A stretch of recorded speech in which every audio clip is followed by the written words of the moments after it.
Hey guys, it's Jamin Coker with Secure Financial Management. Just want to get out a quick economic update to you on some of the recent activities that have been going on in the market. And the first thing I want to point out is a few weeks ago I told you, hey, the markets have kind of turned a corner and they've become more volatile, and that you should probably expect that for at least the remainder of calendar 2018.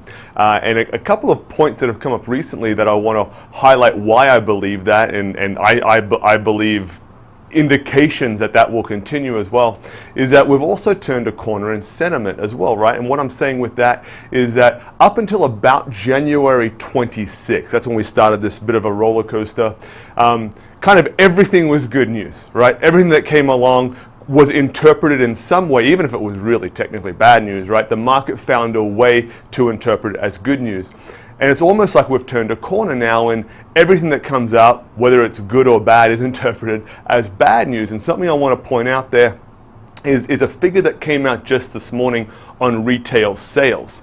And it turned the market from about neutral in the morning to about 10:30 into negative territory. And it's kind of interesting because when we first started this roller coaster back on January 26th, one of the things that kicked it off was concerns about inflation and therefore the Fed having to raise interest rates to try and keep a lid on inflation. And a strong jobs number came out, retail sales were up, spending was up. It was, oh no, inflation's going to kick off, interest rates are going to go through the roof, and that sent us into a bit of a spiral that we all have bad memories from a few weeks ago.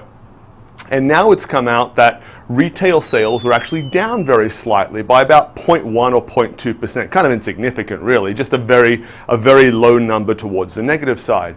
And that would really indicate that, okay, maybe spending's not as strong as we thought. It's not falling off a cliff, but it's not as strong as we thought. And if spending's not as strong as we thought, demand's not as strong as we thought, well, that probably takes the pressure off inflation, takes the pressure off any sort of increased interest rate hikes that would need to take place, which should really negate the problem that we had from January 22nd.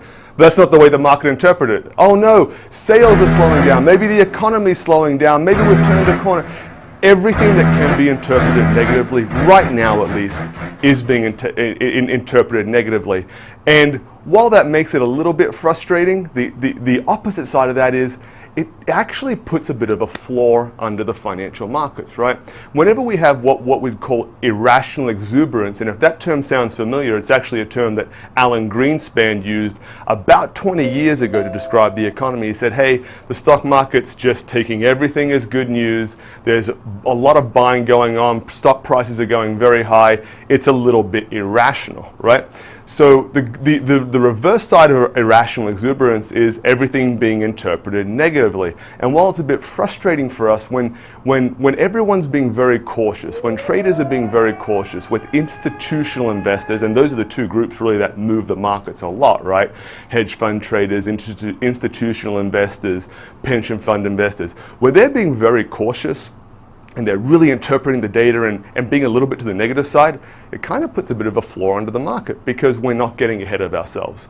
So while it's frustrating, there is a positive side to it, and the fact that there's no irrational exuberance going on.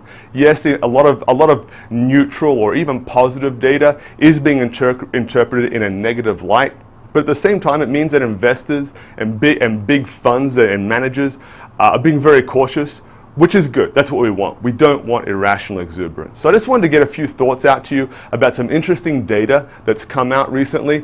Share that with you. And of course, if you have any more questions or concerns, please don't hesitate to give us a call at the office here at 210-428-6250. And always remember that none of this should be interpreted as investment advice. If you have any questions about your investments or anything I've discussed, go ahead and give us a call at the office at the number I just mentioned. Talk to you soon.